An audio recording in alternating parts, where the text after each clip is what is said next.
tu la lune et tu l'oiseau. Et tu la brume et tu le roseau, t'es dans ma plume et plus rien n'est beau. Maman, je suis perdue, déroutée dans ma tête. Je veux savoir ce qui est appréhendé par des questions bêtes. Bonjour et bienvenue à tous chers auditeurs et auditrices. C'est un plaisir de vous retrouver de nouveau en direct du théâtre de Font-Blanche à Vitrolles avec l'artiste Vince Cat. Alors pour commencer, est-ce que tu pourrais te présenter et revenir un petit peu sur ton parcours musical ? Bonjour Mistral, moi c'est Vince Cat, je suis une artiste indie pop et j'ai eu la chance d'être programmée au Jardin Sonore cette année. Je suis originaire de La Ciotat et la musique est arrivée très vite dans ma vie, très jeune quand j'étais jeune adolescente. J'ai commencé à écrire pour me sentir mieux, comme un exutoire, et depuis ça m'a jamais quittée.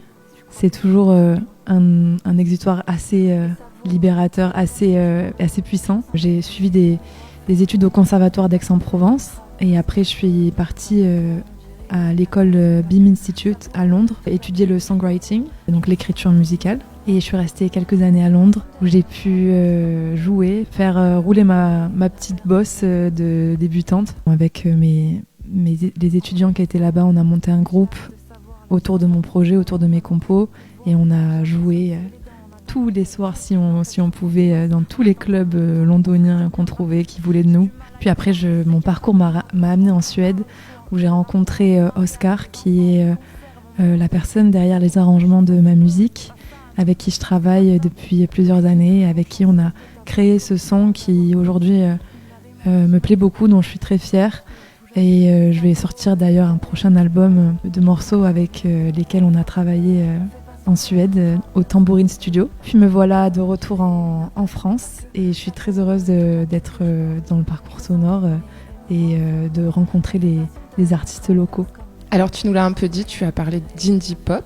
Comment tu décris ton univers musical et peut-être nous donner des influences qui t'ont marqué, qui t'ont imprégné, on va dire ? Moi je dirais que mon univers c'est de la pop introspective parce que ça parle beaucoup de choses qui se passent à l'intérieur de moi. Et c'est tout autour du thème de la résilience, donc vraiment essayer de transformer quelque chose de négatif en quelque chose de positif. Donc vraiment c'est un peu une thérapie que j'oblige les gens à écouter. Donc c'est plusieurs influences, il y a de la pop, il y a du rap, il y a de la poésie, un peu de indie rock, un peu de soul, un peu de beaucoup de choses. J'aime beaucoup les sons organiques, donc on retrouvera beaucoup ça dans mes sons. Les textes, qu'est-ce que le message que tu veux porter dans tes textes ? Qu'est-ce que tu veux raconter ? Ou qu'est-ce que racontent tes chansons ? C'est des témoignages, mes chansons. Vraiment, c'est des témoignages des expériences que je vis. Et je crois que derrière ça, j'ai envie de trouver des gens chez qui ça résonne. J'ai compris ça avec l'avant-dernière chanson que j'ai sortie, qui s'appelle Acouphène. C'est une chanson qui parle du décès de ma mère. Et donc j'ai sorti cette chanson un peu en mode survie, et pour me faire du bien, sans imaginer quel accueil les gens pourraient réserver à cette chanson qui est très personnelle, brute. Elle est un peu dure à écouter, je trouve.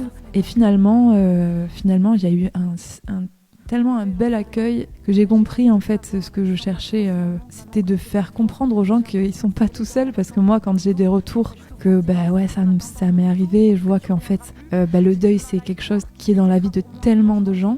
De me sentir moins seule, je me suis dit finalement la peine c'est pas comme qu'elle diminue, mais un peu quand même. Donc je me dis, si mes chansons, elles parlent pas que du deuil, elles parlent de tous les événements un peu qui me sont arrivés dans ma vie, qui arrivent à plein d'autres gens, s'il y a des gens qui peuvent se dire je suis pas toute seule, c'est cool. Pour être honnête, c'est un peu égoïste, je fais ça pour me faire du bien à la base. Mais c'est ça aussi la chanson, c'est quand elle résonne dans le public, qu'elle s'enracine et qu'elle vit en fait, elle se partage comme les émotions, c'est ça aussi. Même si effectivement les émotions négatives, on peut se dire on va pas danser dessus, en fait elles sont tout aussi nécessaires, donc c'est chouette de partager ça en fait. Tu nous as parlé d'un album sur lequel tu travaillais en ce moment. Est-ce que tu peux nous en dire plus ? Où ça en est ? On a la chance de s'entretenir avec des artistes émergents tels que toi et on n'a pas conscience du travail en coulisses que ça peut représenter et du coup des difficultés qu'un artiste peut rencontrer à un moment donné dans ce travail de création. Si tu peux nous donner un petit avant-goût. Le prochain album, ce sera en fait un EP, donc un petit album. Et il s'appelle Mute. Donc ça parle justement de tous les non-dits sur ce qu'on enfouit, ce qu'on n'ose pas dire, toutes ces vérités qui ont besoin d'être sorties. Donc chaque chanson explore un peu un non-dit particulier. Et puis tout le travail derrière, le processus derrière cette EP, et pour moi a été vraiment extraordinaire, parce que c'est la première fois en studio avec Oscar. Je me suis dit, viens on s'amuse, viens on se prend pas la tête, viens on joue. Et c'est vrai que en tant qu'artiste émergent, souvent on oublie que on joue en fait, on joue de la musique, et on est tellement pris dans le quotidien des choses nécessaires pour survivre. Donc il faut trouver des concerts, il faut trouver des partenaires, il faut faire tout ça tout seul, il faut avoir la vision, il faut se dire qu'on n'est pas fou, parce que c'est un peu fou de faire ça en vrai. Et un jour sur deux, on se dit que c'est bien, un jour sur deux, on se dit que c'est nul. Du coup, c'était cool de se rappeler que la musique, c'était un jeu.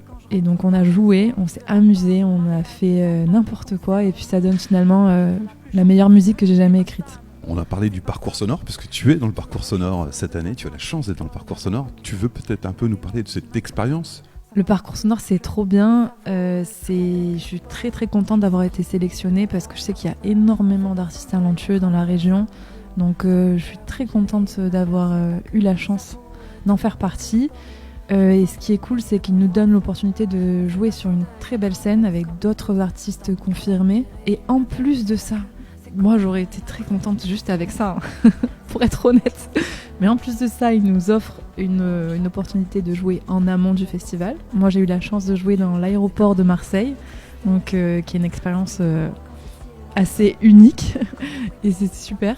Et en plus de ça, on a des ateliers qui nous sont proposés avec des gens très compétents et super intéressants. Et en plus, il y a aussi un suivi, donc c'est un peu du jamais vu me concernant, de voir un dispositif comme ça. Cette effervescence autour du jardin sonore et tout ce parcours, c'est vraiment cool. Vraiment, moi j'attends rien de plus. Déjà c'est fou quoi. Et donc tu vas jouer sur la scène du jardin sonore. On attend beaucoup de public. Chaque année, c'est vrai que le public est au rendez-vous. Comment tu le prépares ? Moi, je suis déjà prête. Ça fait des années que je suis prête. Donc, je prépare, on va dire, je répète, je peaufine mon set. Mais il faut savoir que moi, je bosse depuis longtemps pour ce genre d'opportunité. Donc, I was born ready. Où est-ce que nos auditeurs et auditrices peuvent aller écouter ta musique avant de te découvrir sur scène, bien sûr, parce qu'ils viendront te voir ? Alors, vous pouvez m'écouter sur toutes les plateformes de streaming, Spotify, Deezer, etc. Vinscat, Vinscat.